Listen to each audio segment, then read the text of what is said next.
नमस्कार, म प्रतिमा चौधरी। नमस्कार, म कावेरी पौडेल। राति 8 बजेको जनता समाचारमा तपाईलाई स्वागत छ। सबैभन्दा पहिले प्रमुख समाचार। भगवान शिवको पूजा आराधना गरी महाशिवरात्रि मनाइदै पशुपति लगायत देशभरका शिवालयहरूमा दर्शनार्थीको घुइँचो।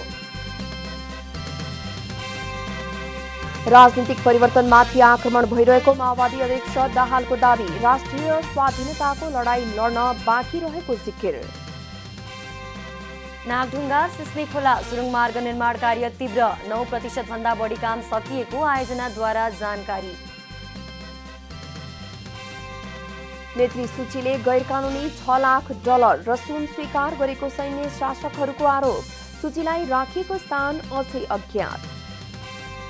र शहीद स्मारक बी डिभिजन लिग आजबाट सकियो। अन्तिम खेलमा आरसीटीलाई हराउँदै 7औं बाटो शीर्ष डिभिजनमा उक्लियो।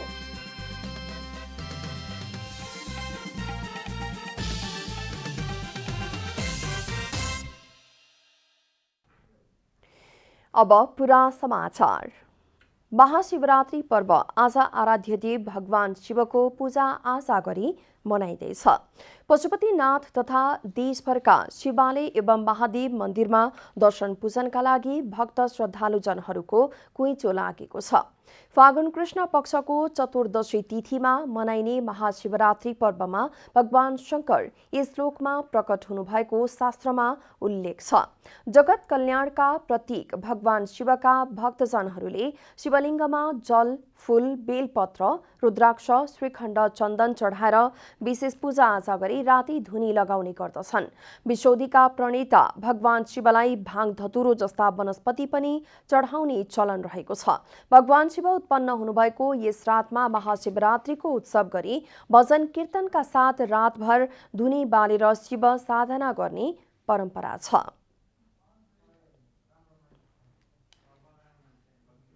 महाशिवरात्रिको अवसरमा आराध्य देव पशुपतिनाथ मन्दिरमा बिहिबार दिनभरि दर्शनार्थीहरूको भिडभाड रह्यो। पशुपति क्षेत्र विकास कोषले कोरोनाको जोखिम यथावत रहेको भन्दै सुरक्षाका मापदण्डसहित श्रद्धालु भक्तजनको सहज सुरक्षित र छिटो छरितो दर्शनको प्रबन्ध गर्यो। फागुन कृष्ण चतुर्दशीका दिन हिन्दू धर्मावलम्बीहरूले विशेष महत्वका साथ मनाउने पर्व महाशिवरात्रि यस वर्ष धुमधामका साथ देशैभर मनाइयो। यस्तैमा कोरोना महामारीको जोखिम यथावत रहे पनि पवित्र स्थल पाशुपत क्षेत्रमा भगवान पशुपतिनाथमाथि श्रद्धा व्यक्त गर्नेहरू देश विदेशदेखि उपस्थित भएका थिए। कोरोना महामारीका कारण यस वर्ष मन्दिर प्रवेशमा मास्क अनिवार्य गरिएको थियो। हामीले यो भिडभाडबाटै हामीले सतर्क हुनुपर्ने भएको हुनाले विशेष रूपमा मास्क अनिवार्य हामीले गरेका छौँ। दर्शन लाइनमा उभिँदाखेरि हामी कसैसँग मास्क देखेनौँ भने कि त मास्कको व्यवस्था गर्नु होला, कि त भित्र तपाईँलाई जान अनुमति छैन भनेर हामीले विनम्रतापूर्वक हामी अनुरोध गर्दछौँ। यस वर्ष पशुपतिमा दर्शनका लागि सुरक्षा मापदण्ड सहित 3वटा लाइनको व्यवस्था गरिएको थियो। मित्र पार्क तर्फबाट जाने उत्तर ढोका हुँदै 1 लाइन, तिलगंगा पिङ्गला स्थान सुमार्गी भवन अगाडि हुँदै दक्षिण ढोका तर्फबाट 2 लाइन गरी बाहिरी रूपमा पशुपति मूल मन्दिर परिसर प्रवेश गर्न सक्ने व्यवस्था गरिएको हो।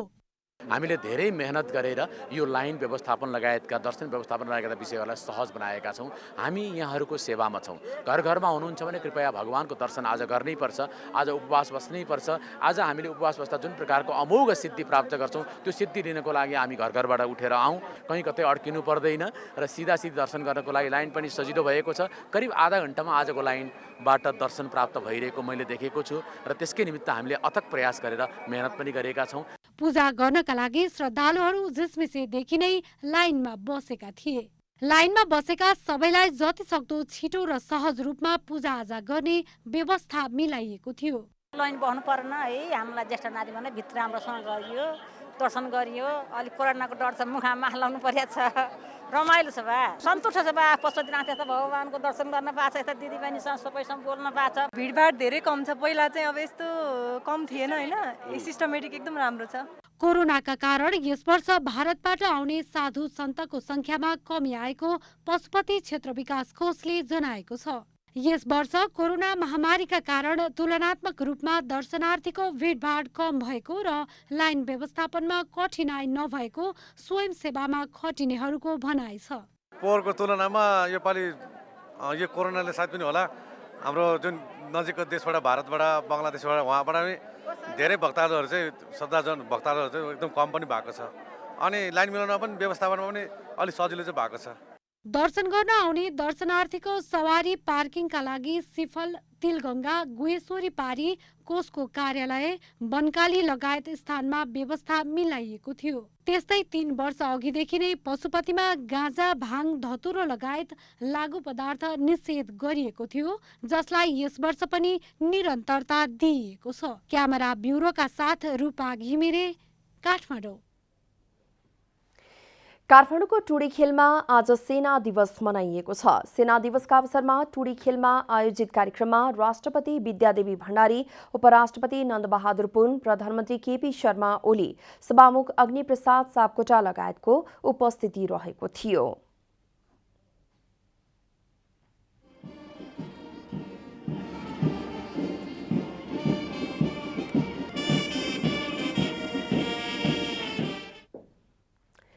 नेपाली सेनाले 2047 सालदेखि महाशिवरात्रिको दिनलाई सेना दिवसका रूपमा मनाउँदै आएको छ। समारोहमा नेपाली सेनाको हेलिकप्टरले पुष्पवृष्टि गर्नका साथै शिवरात्रि र सेना दिवस लेखिएको ब्यानर प्रदर्शन गरेको थियो। Followed by NA038 MI-17 pilot in command, Pilot Colonel Kiran Thapa with Pilot Captain Maniraj Lama. समारोहमा सेनाले राइफल र तोपबाट महाशिवरात्रि बढाई गरेको थियो। त्यस्तै सैनिक र नेपाली परम्परागत वेशभूषा झल्कने विविध कला, नृत्य र संगीतको धुन प्रदर्शन गरेको थियो।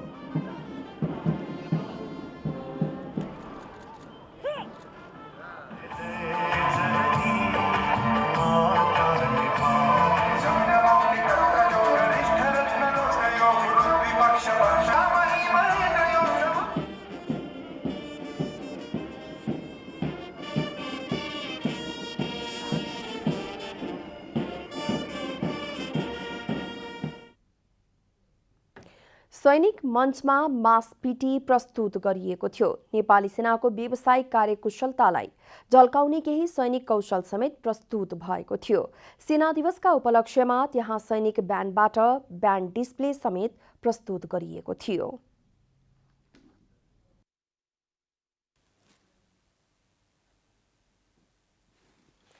नेपाल कम्युनिस्ट पार्टी माओवादी केन्द्रका अध्यक्ष पुष्पकमल दाहालले मर्न परे पनि तयार भएर केपी प्रवृत्तिमाथि प्रहार गरेको बताउनु भएको छ।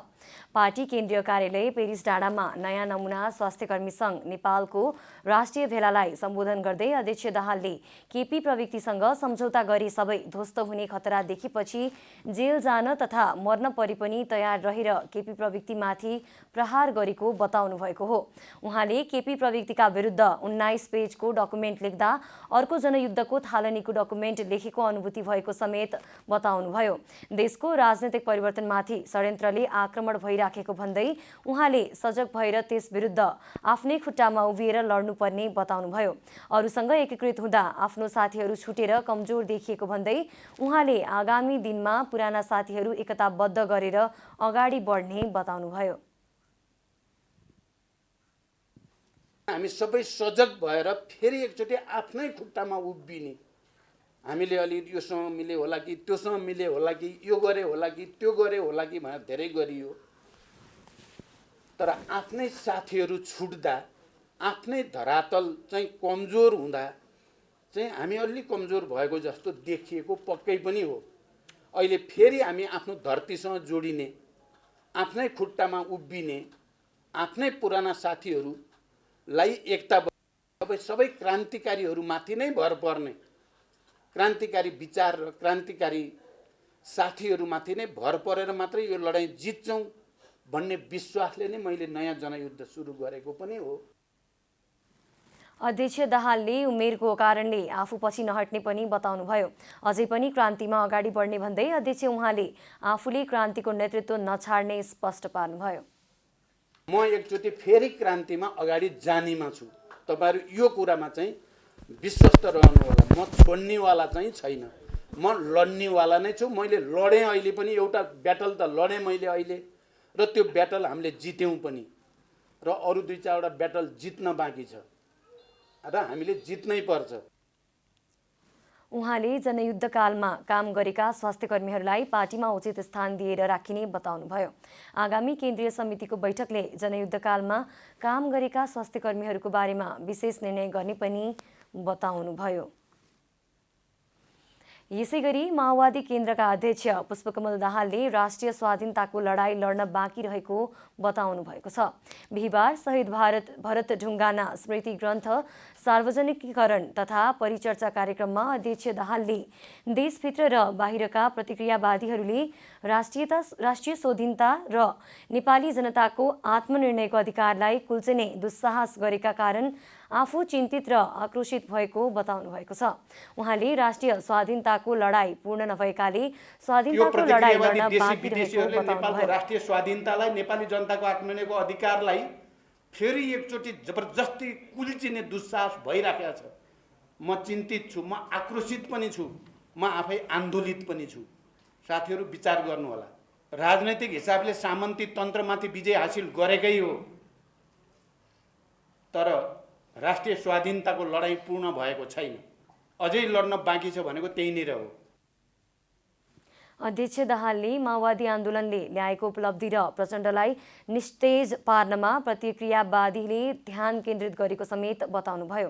आफूभित्र आवेग र आक्रोश रहेको भन्दै प्रचण्डले नेपालको स्वतन्त्रता र जनताको आत्मनिर्णयको अधिकारमाथि कसैले धावा बोले नेपाली जनतालाई विद्रोह गर्ने अधिकार हुने चेतावनी समेत दिनुभयो। हामीले बलिदान गरेर प्राप्त गरेको उपलब्धि समेत निमोट्ने र नेपाल राष्ट्रलाई आफ्नो कब्जामा राख्ने सोच्छन् भने हामीले 10 वर्ष जनयुद्धमा, 19 दिनको जनआन्दोलनमा या अरू थुप्रै मधेसी, दलित, आदिवासी, जनजाति, महिला सबै आन्दोलनमा जो जागृति आएको छ, जो जागरण आएको छ, त्यो जागरणलाई हामीले एक ठाउँमा केन्द्रित गरेर कलरफुल रिभोल्युसनमा लैजाने हो भने यी सबै प्रतिक्रियावादी षड्यन्त्रलाई चकनाचुर पार्न सकिन्छ।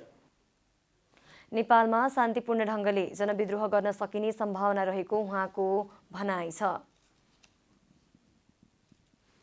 जनता समाजवादी पार्टी नेपालका अध्यक्ष महन्त ठाकुरले आफूले उठाएको एजेन्डा पूरा भएपछि मात्रै सत्ता समीकरणबारे छलफल गर्ने बताउनु भएको छ। बिहिबार जसपा नेपालको केन्द्रीय कार्यालयमा सञ्चारकर्मीसँग कुराकानी गर्दै अध्यक्ष ठाकुरले आफूहरूका नेता कार्यकर्ताको मुद्दा फिर्ता तथा जेलमा रहेका नेताहरूको रिहाई गर्ने माग पूरा भए मात्रै सत्ता समीकरणको विषयमा छलफल गर्ने बताउनु भएको हो।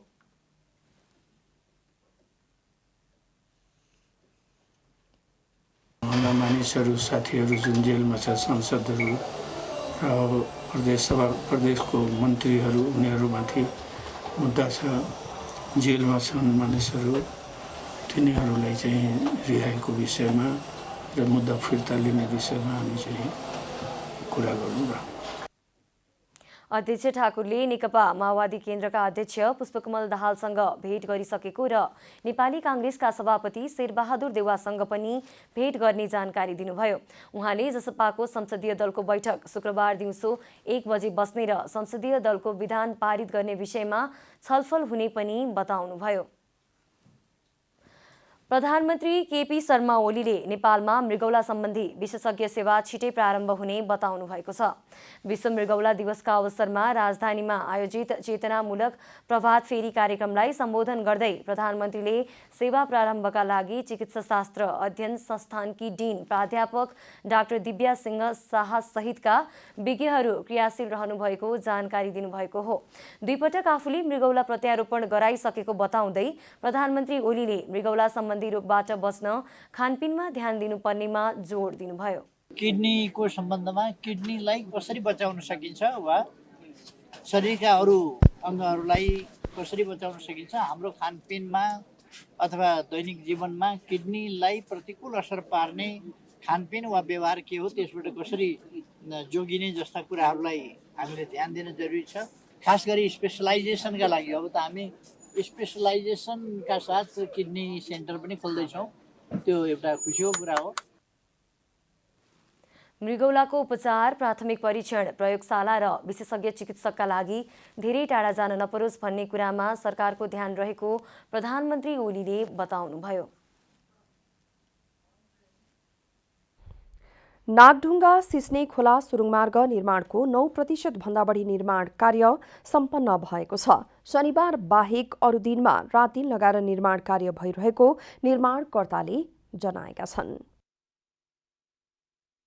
नागढुङ्गा सिस्ने खोला सुरुङ मार्ग निर्माणले गति लिएको छ। अहिलेसम्म सुरुङको 9% भन्दा बढी निर्माण भइसकेको छ। गत वर्ष कोभिड-19 प्रभावका कारण निर्माण सुस्त भए पनि चालु आर्थिक वर्षमा निर्माणले गति लिइरहेको नागढुङ्गा सुरुङ मार्ग आयोजनाले जनाएको छ। गत वर्षसम्म तोकिएको तालिकाभन्दा धेरै ढिलाइ भए पनि अहिले झन्डै 1 महिना मात्रै ढिला भएको आयोजना प्रमुख नरेशमान साक्यले बताउनुभयो। सुरुङमा 24 घण्टा काम भइरहेको र शनिबार बाहेक अरू दिनमा रात दिन काम भइरहेको उहाँले जानकारी दिनुभएको छ। सुरुङ खन्ने कामसँगै अहिले आवश्यक पर्ने सहायक पूर्वाधार निर्माणको काम समेत अघि बढिरहेको छ। पूर्व र पश्चिम दुवै तर्फबाट सुरुङ खन्ने काम भइरहेको छ भने आपतकालीन प्रयोगका लागि बनाइएको सुरुङ पनि खनिएको छ। सुरुमा कठिन भूगोलमा सुरुङ खन्ने काम भइसकेकाले अब खन्न सजिलो हुने र निर्माणले गति लिने प्रमुख साक्यले बताउनु भएको छ।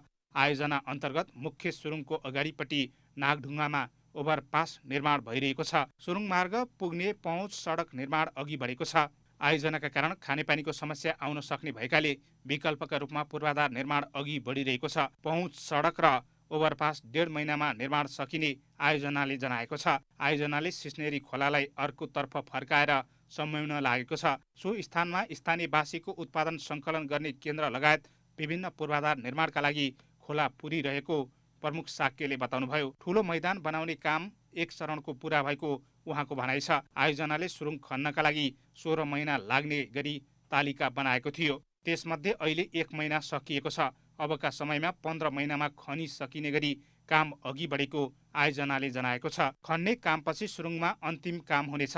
त्यस क्रममा बत्ती जडान, आगो लाग्दा निभाउनका लागि बत्तीको व्यवस्थापन, CCTV राख्ने लगायतका काम हुनेछ। निर्माण स्थलमा अहिले नेपाली र जापानी जनशक्ति कार्यरत छ। नेपाली इन्जिनियर झन्डै 90 र परामर्शदाता कम्पनीका 3 जना छन्। निर्माण कम्पनीका 24 प्राविधिक जनशक्ति त्यहाँ कार्यरत छन्। अध्यक्ष जनशक्तिमा भने सबै नेपाली नै छन्। अहिले करिब 350 कामदार कार्यरत छन्। सडक विभागका 14 प्राविधिक जनशक्ति निर्माण स्थलमा रहेको प्रमुख साक्यले बताउनुभयो। नेपालको पहिलो सुरुङ भएकाले नेपाली प्राविधिकलाई पनि सिक्नका लागि अवसर भएको आयोजनाको भनाइ छ। गत वर्ष असोजमा कम्पनीले सडक विभागसँग 42 महिनामा निर्माण सम्पन्न गर्ने गरी ठेक्का सम्झौता गरेको थियो। जापान सरकारको सफ्ट लोनमा सुरुङ निर्माण गर्ने गरी सम्झौता भएको थियो। सुरुङ मार्ग सञ्चालनमा आएसँगै नागढुङ्गा नौबिसे सडक खण्डमा दैनिक रूपमा हुने सवारी चाप कम हुने अपेक्षा गरिएको छ। त्यस स्थानमा धेरै सवारी साधन र व्यक्ति अलपत्र पर्ने गरेकोमा अब समाधान हुने आशा गरिएको छ। सोको समाधानसँगै पेट्रोलियम पदार्थको बचत पनि हुनेछ। आयोजना अन्तर्गत 9.5 मिटर र 4 मिटर गरेर 2 सुरुङ निर्माण हुनेछ। 2 फ्लाइओभर, 1 सर्भिस सेन्टर र 3.1 किलोमिटर नयाँ सडक निर्माण हुनेछ। सुरुङ मार्गकी मुख र सतुङ्गलमा फ्लाइओभर बनाउन लागि छ। अन्तर्राष्ट्रिय मापदण्ड अनुसार एउटा लेनको चौडाइ 3.5 मिटर हुनेछ। 3 लेन नपुगे पनि मुख्य सुरुङ मार्गमा 3 सवारी साधन सहज रूपमा आवत जावत गर्न सक्नेछन्। एउटा गाडी बिग्रँदा दुईटै गाडी चल्न सक्नेछन्। सहायक सुरुङ तत्काल उद्धारका लागि हुने जनाइएको छ। ठाउँ ठाउँमा मुख्य सुरुङबाट सहायक सुरुङ प्रवेशद्वार बन्नेछ। कर्णाली राजमार्ग अन्तर्गत दैलेखको 8-20 नगरपालिका वडा नम्बर 1 स्यालाकोटमा बस दुर्घटना हुँदा 2 जनाको मृत्यु भएको छ भने 16 जना घाइते भएका छन्। बिहिबार कालीकोटबाट सुर्खेततर्फ आउँदै गरेको कर्णाली प्रदेश 2001 ख 247 नम्बरको मिनी बस अनियन्त्रित भएर सडकबाट करिब 100 मिटर तल खसेर दुर्घटना भएको जिल्ला प्रहरी कार्यालय दैलेखका प्रहरी नायब उपरीक्षक अनुप श्रेष्ठले जानकारी दिनुभयो। बसमा सवार 18 जना मध्ये 1 जनाको घटनास्थलमै र अर्का 1 जनाको अस्पतालमा उपचारका क्रममा मृत्यु भएको हो। मृत्यु हुनेमा कालीकोटको शुभकालिका गाउँपालिका 1 भर्ताका अन्दाजी 37 वर्षीय जितेन्द्र बहादुर शाही र कालीकोटकै नरहरिनाथ गाउँपालिकाका 21 वर्षीय कमल बिक रहेका छन्। बसमा 3 जना प्रहरी पनि सवार रहेकोमा प्रहरी जवान रमेश चौधरी गम्भीर घाइते भएका छन्। दुर्घटनामा परि घाइते भएका मध्ये 7 जना गम्भीर छन्। उनीहरूको दैलेख जिल्ला अस्पतालमा उपचार भइरहेको छ। धनुषा जिल्ला आन्तरिक राजस्व कार्यालय जनकपुरमा कार्यरत कर अधिकृत रमेश ढकाल 1,50,000 रुपैयाँ घुससहित पक्राउ परेका छन्। सेवाग्राहीसँग अन्तशुल्क समायोजनको रकम फिर्ता गर्ने प्रयोजनका लागि घुस माग गरेको सूचनाको आधारमा ढकाललाई 1.5 लाख रुपैयाँ घुस रकमसहित पक्राउ गरिएको अख्तियार दुरुपयोग अनुसन्धान आयोगले जनाएको छ। अख्तियारको बर्दिवासबाट गएको टोलीले ढकाललाई पक्राउ गरेको हो। ढकालले घुस बापतको रकम आरएन म्यानेजमेन्ट अकाउन्ट कन्सल्टेन्सीका प्रोपाइटर नवीन कुमार कर्णलाई लिन लगाएका थिए। अख्तियारले कर्णलाई समेत पक्राउ गरेको जनाएको छ। पछिल्लो 24 घण्टामा थप 97 जनामा कोरोना संक्रमण पुष्टि भएको छ। 4,484 जनामा पीसीआर परीक्षण गर्दा 97 जनामा संक्रमण देखिएको र अहिलेसम्म संक्रमित हुनेको संख्या 2,75,070 पुगेको छ। यस्तै थप 66 जना निको भएसँगै अहिलेसम्म संक्रमण मुक्त हुनेको संख्या 2,71,116 पुगेको स्वास्थ्य तथा जनसङ्ख्या मन्त्रालयले जनाएको छ। अहिले 942 जना सक्रिय संक्रमित रहेको पनि मन्त्रालयले जनाएको छ। यस्तै पछिल्लो 24 घण्टामा कोरोना संक्रमणबाट कसैको पनि मृत्यु भएको छैन। नेपालमा कोरोना संक्रमणबाट अहिलेसम्म 3,012 जनाको मृत्यु भइसकेको छ। अब आर्थिक समाचार। आर्थिक समाचारका साथमा अर्घाखाँची ओपिसी सिमेन्ट, सबैभन्दा स्तरीय सिमेन्ट।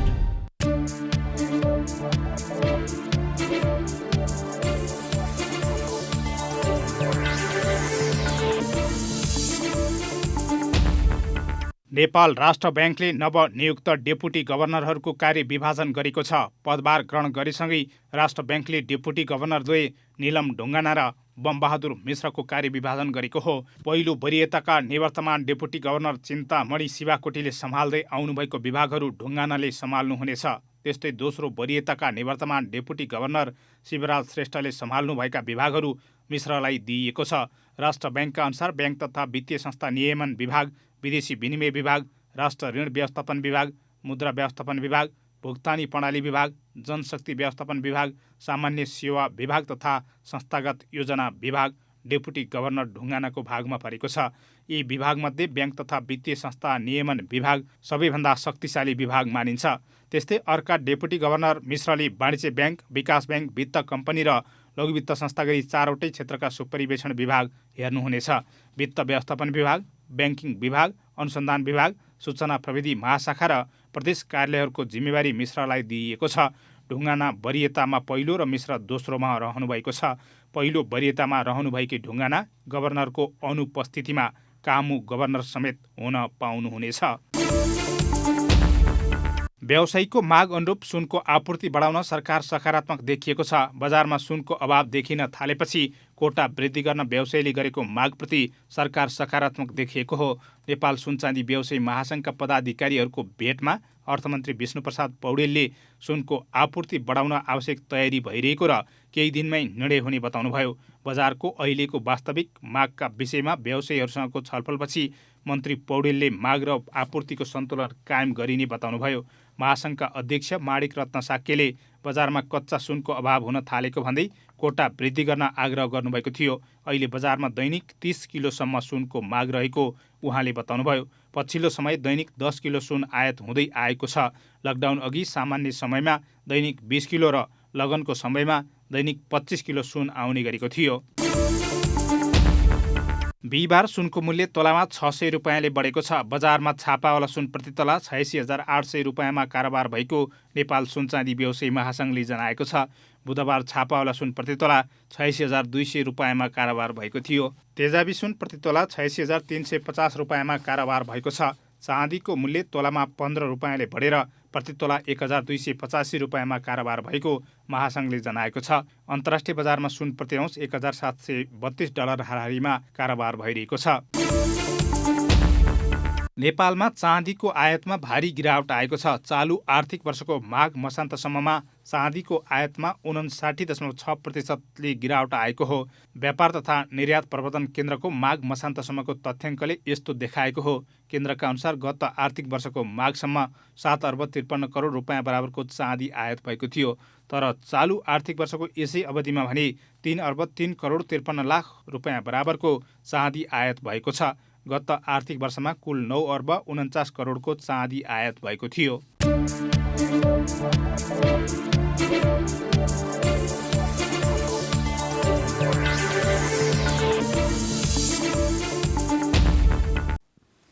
अब खेलकुद समाचार।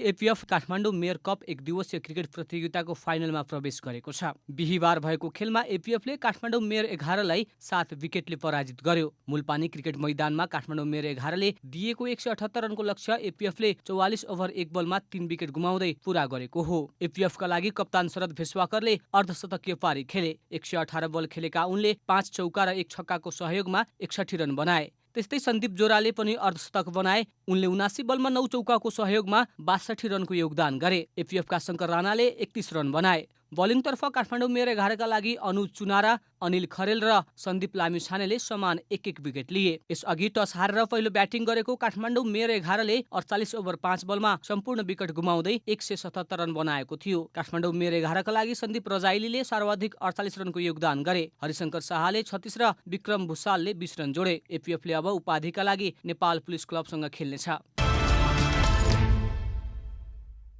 2 खेल अगावै च्याम्पियन बनिसकेको साधुबाटो युथ क्लबले शहीद स्मारक बी डिभिजन लिग फुटबलको आफ्नो अन्तिम खेलमा जित निकालेको छ। बिहिबार भएको अन्तिम खेलमा साधुबाटोले रानीपोखरी कर्नर टिम आरसिटीलाई 1-0 गोल अन्तरले पराजित गरेको हो। साधुबाटो स्थित इन्फा कम्प्लेक्समा साधुबाटोलाई जित दिलाउन माल्डिना आङथुपुले निर्णायक गोल गरे। आङथुपुले खेलको 67औं मिनेटमा गोल गरेका थिए। जितसँगै साधुबाटोले लिगको सुखद अन्त्य गरेको छ र साधुबाटो ए डिभिजन लिगमा उक्लिएको छ। साधुबाटोले दोस्रो स्थानको खुमलटार युथ क्लबलाई 3 अङ्कले पछि पार्दै उपाधि हात पारेको हो। च्याम्पियन बन्ने क्रममा साधुबाटोले 11 खेलमा 28 अङ्क जोडेको हो। खुमलटारको 25 अङ्क रह्यो। अब साधुबाटोले आगामी सिजनको ए डिभिजन लिग खेल्नेछ। आरसिटीले 13 अङ्क जोडेर 9औं स्थानमा रहेर लिगको अन्त्य गरेको छ। लिगबाट पुल्चोक स्पोर्ट्स क्लब सी डिभिजनमा घटुवा भइसकेको छ। यता मध्यपुर युथ एसोसिएसनले पनि लिगमा जित निकालेको छ। लिग अन्तर्गत आफ्नो अन्तिम खेलमा मध्यपुरले बिहिबार झम्सीखेल युथ क्लबलाई 2-1 गोल अन्तरले पराजित गरेको हो। जितसँगै मध्यपुरले लिगको सुखद अन्त्य गरेको छ। जितपछि मध्यपुरले 11 खेलमा 16 अङ्क जोडेको छ। मध्यपुरले चौथो स्थानमा रहँदै लिगको अन्त्य गरेको हो।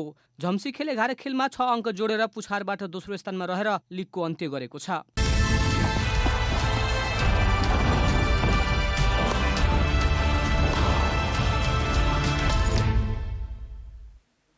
अब मौसम समाचार।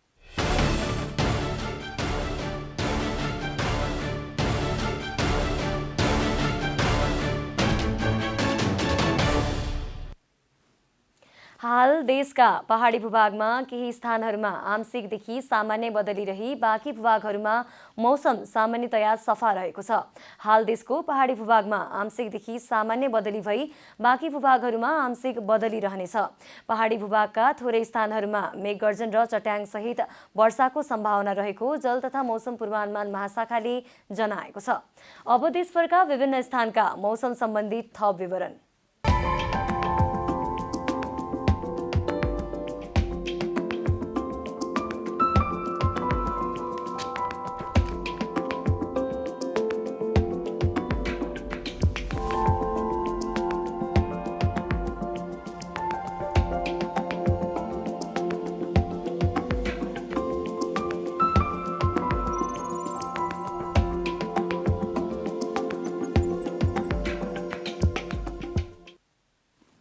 अन्त्यमा आजको डायरी।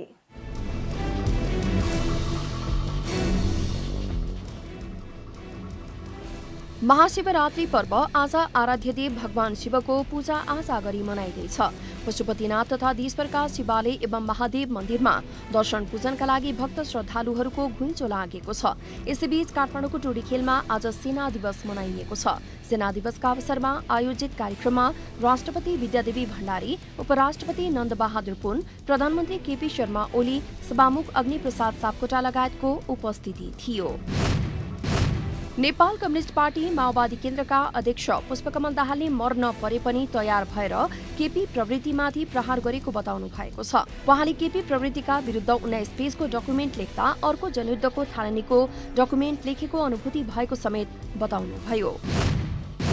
जनता समाजवादी पार्टी नेपालका अध्यक्ष महन्त ठाकुरले आफूले उठाएको एजेन्डा पूरा भएपछि मात्रै सत्ता समीकरण बारे छलफल गर्ने बताउनु भएको छ।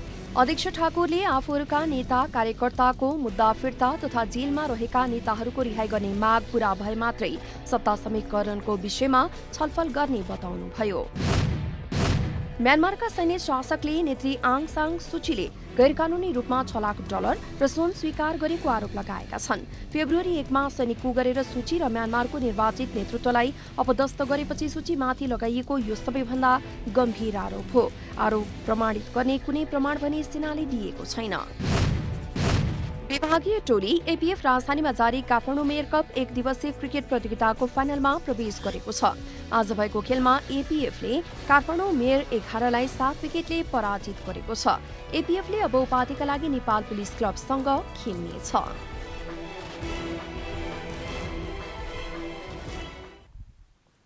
जनता समाचार अहिलेलाई यति नै। जनताद्वारा जनताका लागि प्रसारित जनता टेलिभिजनका कार्यक्रमहरू युट्युब, ट्विटर, फेसबुक र हाम्रो वेबसाइट जनतासमाचार.com मा पनि पढ्न र हेर्न सक्नुहुनेछ। सूचनामा तपाईको सहभागिता, समयमा समाचार हाम्रो प्रतिबद्धता। कोरोना भाइरसको संक्रमणबाट बस्न नियमित रूपमा साबुन पानीले मिची हात धौँ, भिडभाडबाट टाढै रहौं। नमस्कार।